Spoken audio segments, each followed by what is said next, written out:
Today I will talk about how can you like music or song on your Audiomack app. We're going to figure out the solution on how you can do that on your app. So you just follow this ways, then it's going to work with you. So all you have to do, so you just select here song you want to like. So I'm going to click in this music, for example, like this. It's going to show for you here like this.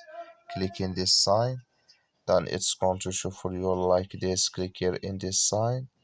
When just click on it, it's going to show for you this like this here. You click here on like. When just click on it, then here you like this music on your Audiomack app.